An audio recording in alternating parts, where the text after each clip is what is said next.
प्रेम से बोले गोविंद भगवान की, श्रीमद् भागवत महापुराण की। बड़ा सुंदर समय है। क्यों? बाबा लिखते हैं भक्ति स्वतंत्र सकल गुण खानी। भक्ति स्वतंत्र है, ये किसी के बंधन में नहीं है। और मैंने आपको कल बताया था कब किसके अंदर किस भाव से भक्ति प्रकट हो जाए इसकी कोई गारंटी नहीं। इसलिए लगे रहो, कब भगवान कृपा कर दे। आप विचार करिए, एक बार कथा कर रहे थे तो वहां पर एक व्यक्ति खड़े हुए, उन्होंने कहा पंडित जी आप रोज कहते हो कि भगवान का भजन करो भगवान मिलेंगे। तो पंडित जी तुम्हें कथा कहते कहते बहुत दिन हो गए, तुम्हें अभी तक भगवान क्यों नहीं मिले? परीक्षित जी ये प्रश्न किया। अब बात भी ठीक है। तो मैंने उनसे कहा भैया बात तुम्हारी सही है, लेकिन एक बात बताओ, जब कहीं कोई काम हम करने जाते हैं, टिकट लेने जाएं, कुछ गैस सिलेंडर भरवाने जाएं तो लाइन में लगना पड़ता है, लाइन मिलती। जब यहाँ संसार में किसी चीज को लेने के लिए लाइन में लगना पड़ता है तो वो तो भगवान है, उसके पास पहुंचने के लिए कितनी लंबी लाइन होगी। उस लाइन में हम आप भी लगे रहिए। अगर लाइन नहीं छोड़ेंगे तो इस बात का प्रमाण है कभी न कभी तो भगवान कृपा करेगा, कभी ना कभी। और भक्ति कब हमारे आपके अंदर आकर जागृत हो जाए इसकी कोई वो नहीं। आप देखिए कलयुग की सच्ची घटना है। परीक्षित जी, एक व्यक्ति था जिसका नाम था मुकुंद, मुकुंद जी, और वो प्राइमरी के मास्टर थे। मास्टर तो थे लेकिन नास्तिक थे, कभी भगवान को नहीं मानते थे। अगर कोई भगवान की बात भी करता तो उसे गालियां देने लगते थे। और यहां तक कि बाबा लिखते हैं कि जब भी कोई साधु महात्मा इनके दरवाजे पर आ जाता था तो ये डंडा लेकर उन साधु महात्माओं को मारने लगते थे। आप विचार करना, इतने नास्तिक थे। लेकिन इनके घर से जो देवी जी थी परम भक्ता थी, भगवान को मानने वाली थी, चोरी चुपके दान कर देती, चोरी चुपके से साधु महात्माओं को भोजन करा देती। बाबा कहते हैं धीरे धीरे समय गुजरने लगा। आप विचार करना, एक दिन साधु महात्मा आ गए उस गांव में। साधु महात्मा उसी गांव में आए। लोगों से पूछा कोई मुझे ऐसा घर बताओ जहां हम जल पान कर लें। अच्छा, गांव गांव में बड़े कौतुकी लड़के रहते हैं। बच्चों ने घर सीधा मुकुंद जी का बता दिया। बच्चों ने कहा सीधे चले जाओ और वहां पर जलपान की व्यवस्था अच्छी होगी। महात्मा लोग तो सीताराम राधे श्याम करते हुए चले।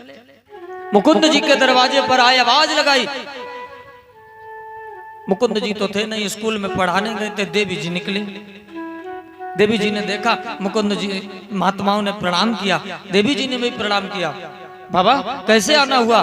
बाबा कहने लगे मुझे जलपान करना है, कुछ प्रबंध करवाओ। देवी जी ने हाथ जोड़े, बाबा जितनी जल्दी हो उतनी जल्दी चले जाओ।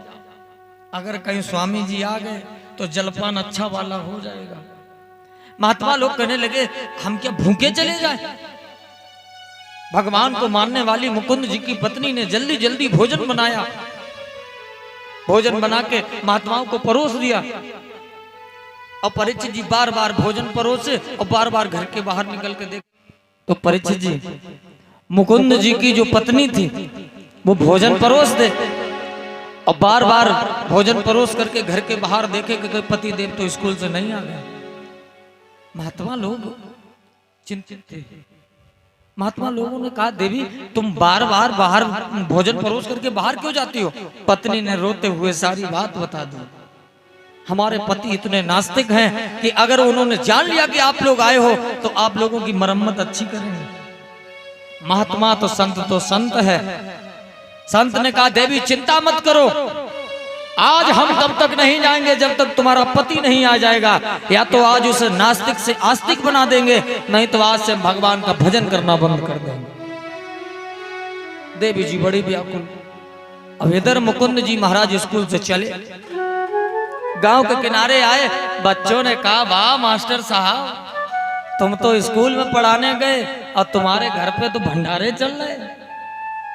इतनी बात जो मुकुंद जी ने सुनी, अब भाग खड़े हुए। दरवाजे पर आए, देखा अंदर सीताराम राधे श्याम का भजन चल रहा, उठाया डंडा और जो मारने को हुए देवी जी आगे आ गई। देवी आगे आ गई, 2-4 डंडे लग गए, देवी गिर गई। दूसरी बार जैसे ही डंडा चलाया महात्मा जी ने पकड़ लिया। महात्मा कहने लगे, मुकुंद धिक्कार है तेरे जीवन को, इतना अच्छा जन्म मिला, ऐसे भगवान को मानने वाली पत्नी मिली, उसके बावजूद भी तू नास्तिक बन गया। डंडा फेंक दिया और अपना हाथ उसके सर पे रख दिया। बाबा कहते हैं हाथ रखने मात्र से इसका चित्त बदल गया, पैरों में गिर गया। कहने लगा, प्रभु अब हमसे जो अपराध हुए उन्हें क्षमा करें, मैं क्या करूं? कहा तुम जीवन में कोई ना कोई नियम बना लो। क्या नियम? तो मुकुंद ने अपना नियम बनाया कि तुम ऐसा करो। मुकुंद जी ने कहा कि मेरे गांव के पास थोड़ी दूरी पर एक विठल महाराज का मंदिर है, विठल जी, तो उनके हम दर्शन करने रोज जाएंगे। ये नियम। बाबा ने कहा सोच लो, फिर कहा रोज नहीं जा पाएंगे, हम हर शुक्रवार को जाएंगे। ठीक है। अब देखो नास्तिक था, आस्तिक बन गया। पूरे सप्ताह में हर दिन पढ़ाता है, लेकिन जब दिन शुक्रवार आ जाता है तो देवी जी को लेकर स्टेशन पे पहुंच करके भगवान के दर्शन करने चला जाता है। स्कूल में कोई नहीं, सब राम भरोसे। लेकिन गांव वालों को ये पसंद नहीं आया है। ऐसा गांव गांव में होता है, अगर ज्यादा भक्ति करोगे तब भी लोग उंगली उठाएंगे, और भक्ति नहीं करोगे तब भी दिक्कत है। ऐसा होता ना। बाबा कहते हैं कि विठल मां मुकुंद जी पत्नी को लेकर शुक्रवार को चले गए। गांव वालों ने देखा स्कूल में कोई नहीं। गांव वालों ने एक चिट्ठी लिख दी, VS अधिकारी जो होता है वो शिक्षा अधिकारी, उसके लिए। बाबा कहते हैं कि उनके लिए चिट्ठी लिख दी। अब चिट्ठी गई, देखा दिन निश्चित हुआ शुक्रवार को ही आना। अगला शुक्रवार आया। मुकुंद जी का तो नियम था, देवी जी को लिया साथ में, चल दिए स्कूल में। वो महाराज शिक्षा अधिकारी आ गए। स्कूल में जैसे ही प्रवेश किया, वातावरण देखा पूरा सुंदर है। बच्चे अपने क्लास में बैठे पढ़ाई कर रहे। बाबा कहते शिक्षा अधिकारियों ने कहा ये तो सब नियमित है, कुछ उल्टा नहीं हुआ, ऐसे शिक्षक की तो तनख्वाह बढ़ा देनी चाहिए। शिक्षा अधिकारी ने मुकुंद जी की 500 रुपए तनख्वाह महीना और बढ़ा दी। गांव वालों ने सोचा कि हटवा देंगे, 500 बढ़ गई। गांव वालों ने सोचा शायद कोई रिश्तेदार होंगे इसलिए इन्होंने कुछ नहीं कहा। कोई बात नहीं। अब जिला शिक्षा अधिकारी को चिट्ठी लिखी गई। जिला शिक्षा अधिकारी को चिट्ठी लिख दी गई, शुक्रवार को आना, स्कूल में ये पढ़ाता नहीं है। तारीख निश्चित हुई। अगला शुक्रवार जब आया, मुकुंद जी अपनी पत्नी को लेकर स्टेशन पर पहुंचे, और जिस ट्रेन से वो ट्रेन में चढ़े थे उसी से वो शिक्षा अधिकारी उतरे। स्कूल में आए, प्रार्थना हो रही थी। प्रार्थना होने के बाद बाबा कहते हैं कि प्रार्थना हुई, और प्रार्थना के बाद ये देखा कि मुकुंद जी कहाँ हैं। गांव वाले कहने लगे मैंने आपसे कहा था मुकुंद स्कूल में नहीं पढ़ाता है, वो तो चला जाता है। तब तक गांव वालों ने देखा, शिक्षा अधिकारियों ने देखा कि मुकुंद जी महाराज स्कूल के पीछे से निकले। स्कूल के पीछे से मुकुंद जी महाराज को शिक्षा अधिकारी ने देखा, प्रसन्न हो गए। गांव वालों ने कहा ऐसे नहीं, बालकों का टेस्ट लो और सवाल ऐसा पूछना जो ये सवाल का उत्तर ना दे पाए। शिक्षा अधिकारी ने बच्चों से कहा, बच्चों मैं तुमसे पूछता हूं, ये बताओ कि राम ने कंस को कैसे मारा। देखो उल्टा सवाल, राम ने कंस को कैसे मारा। बच्चे खड़े हो गए, कहा प्रभु झूठ का है वो बोलते हो, कंस को तो कृष्ण ने मारा है, राम ने तो रावण को मारा था। शिक्षा अधिकारी कहने लगे मुकुंद जी महाराज जो आए थे ये नहीं पता ये है कौन। मुकुंद जी से कहा तुम्हारा यहीं पर रहना अब सार्थक नहीं है, तुम्हारे जैसे अध्यापक को तो जिला स्तर पे काम करना चाहिए। आज से मैं तुम्हें पूरे जिला के स्कूलों का भार सौंपता हूं और तुम्हारी तनख्वाह 10,000 रुपए महीने बढ़ा देता हूं। शिक्षा अधिकारी स्टेशन पर पहुंचे। स्टेशन पर उसी रेलगाड़ी पर चढ़ने वाले थे, तब तक मुकुंद जी पत्नी को लेकर उतरे।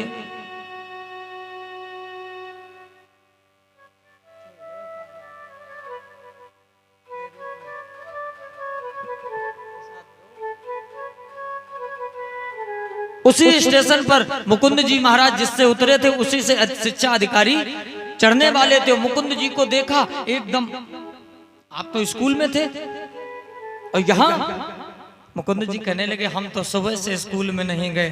शिक्षा अधिकारी कहने लगे मैं क्या झूठ बोलता हूँ, मैंने तुम्हें स्कूल में देखा, गांव वालों से पूछो। गांव वालों ने भी कह दिया कि मैंने तुम्हें। मुकुंद जी महाराज ने आज देखा, रोने लगे।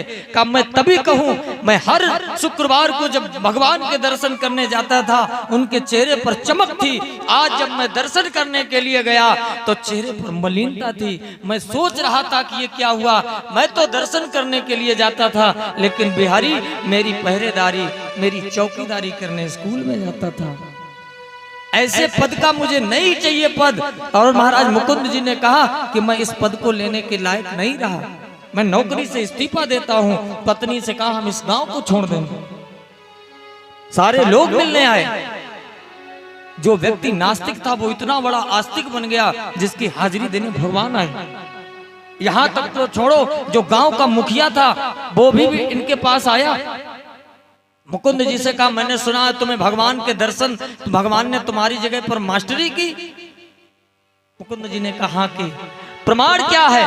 मुकुंद जी कहने लगे प्रमाण आप ही हो, प्रमाण आप हो। कैसे कि आपसे मिलने के लिए 2-2, 3-3 दिन का समय लगता है, तब आपके दर्शन होते थे। और आज आपको जरा सी बात पता चल गई कि मुझे भगवान के दर्शन हुए, तो तुम अपना महल छोड़ करके और हमसे मिलने आ गए। ये भक्ति की कृपा है, भक्ति स्वतंत्र है। अगर आपके जीवन में भक्ति है तो परीक्षित जी आप देखिए, हम आप जब भी पूजन करते हैं, पाठ करते हैं, तो दुनिया में सिर्फ 9 ग्रह हैं। नवग्रह की तो पूजा होती है। ये 9 ग्रह अगर हमारे ऊपर कोई प्रभाव डालेंगे तो हम आप सोचते कभी शनि का प्रभाव पड़ गया, कभी राहु का प्रभाव पड़ गया, ऐसा बोलते। अगर इन 9 ग्रहों के प्रभाव से बचना है तो एक 10वां ग्रह भी है। एक 10वां ग्रह है, कौन सा? इन नवग्रह से अगर बचना है तो भगवान का अनुग्रह पाना बड़ा जरूरी है। जब भगवान का अनुग्रह मिल जाएगा फिर इन नवग्रह की कोई जरूरत नहीं पड़ेगी, कोई हमारा बुरा कार्य नहीं कर पाएगा। ये भगवान की कृपा है। हमारे आपके जीवन में तो बड़ा सुंदर समय है। बड़े बड़े ऐसे महात्मा हुए जो हमें आपको ऐसी अपने लेखनी के द्वारा लिख कर गए हैं, जिन्हें हम आप पढ़ करके और अपने जीवन को बिल्कुल सार्थक बना सकते हैं। और हम आप तब भी अपने जीवन को ना सुधार पाए, इसमें किसी का दोष नहीं है। हम आप कहते हैं भगवान पता नहीं हमारी सुनते ही नहीं है, कहाँ चला गया, इसमें भगवान का दोष नहीं है। बिछड़ा होए तो फिर मिले, रूठा होए मनाए, और मिला रहे पर ना मिले, वो तो हमेशा पास में है। हम आप खुद उससे मिलना नहीं चाहते।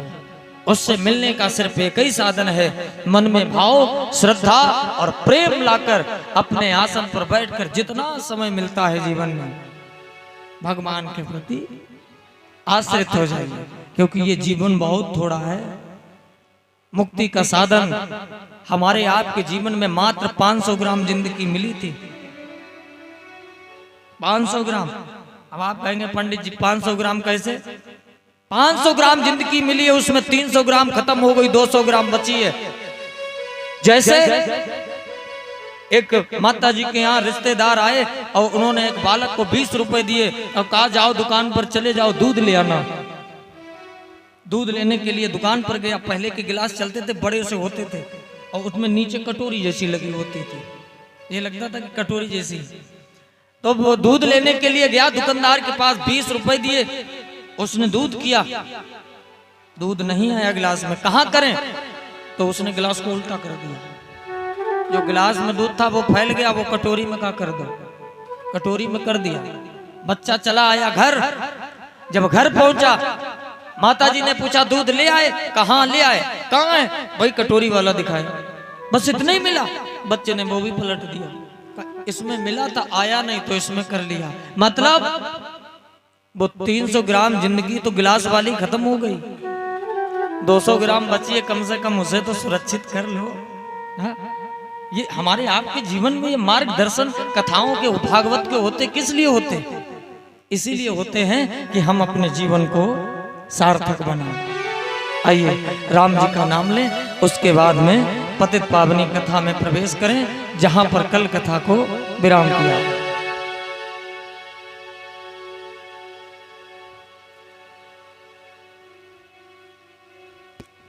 प्रेम से बोले गोविंद भगवान की, बांके बिहारी लाल की। आइए सभी लोग बड़े प्रेम के साथ में भगवान के नाम का गुणगान करेंगे। प्रभु और ना पैसा लगता है, एक ऐसा नाम है जिसमें कुछ नहीं लगता है। क्यों? और ना पैसा लगता है, ना ढेला लगता है,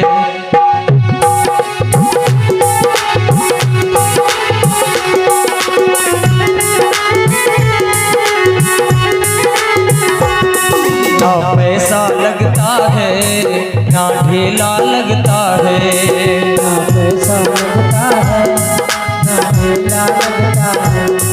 तू राम सुमिर के देख, तू राम सुमिर के देख, वो तुझ कैसा लगता है। ना पैसा लगता है, ना ढेला लगता है, ना पैसा लगता है, ना ढेला लगता है।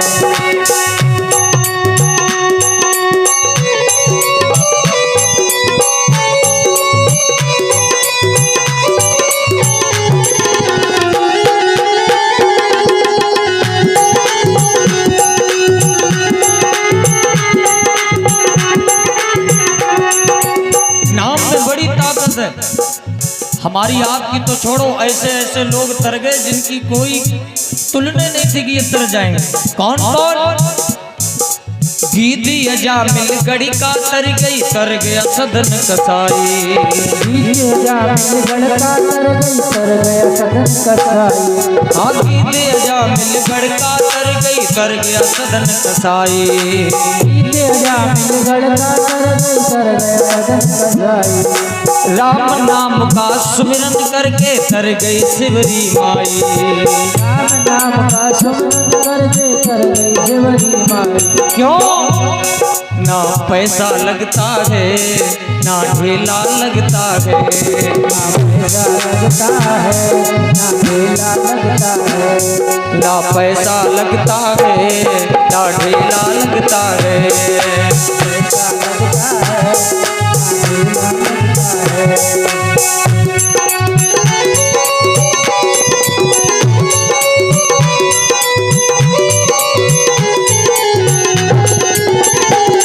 पैसा लगता है, ना ढेला लगता है। प्रेम से बोले श्री सीताराम भगवान की। गंगा मैया का किनारा है, परीक्षित जी को सहारा है, किसका? बिहारी जी के नाम का। धन्यास्ति भागवती वार्ता। और परीक्षित जी कल कथा कहाँ विश्राम की थी?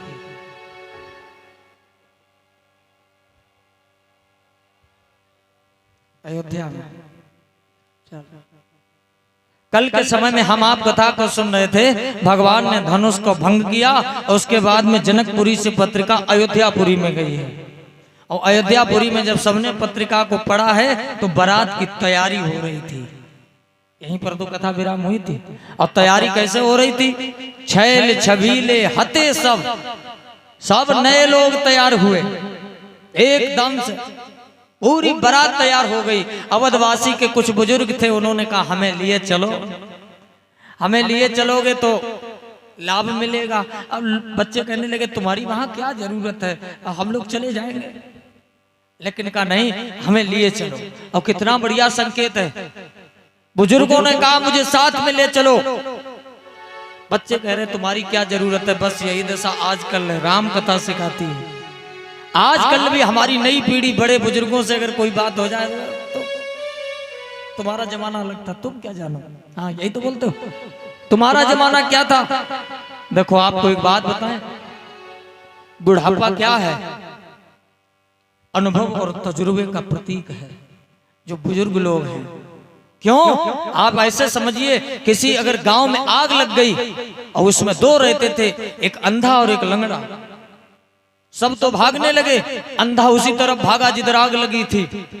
लंगड़े ने कहा तुम उधर जाओगे तो जल जाओगे, तुम ऐसा करो हमें अपने कंधों पर बिठाओ, हम तुम्हें रास्ता दिखाएंगे तो बच जाओगे। ये है क्या?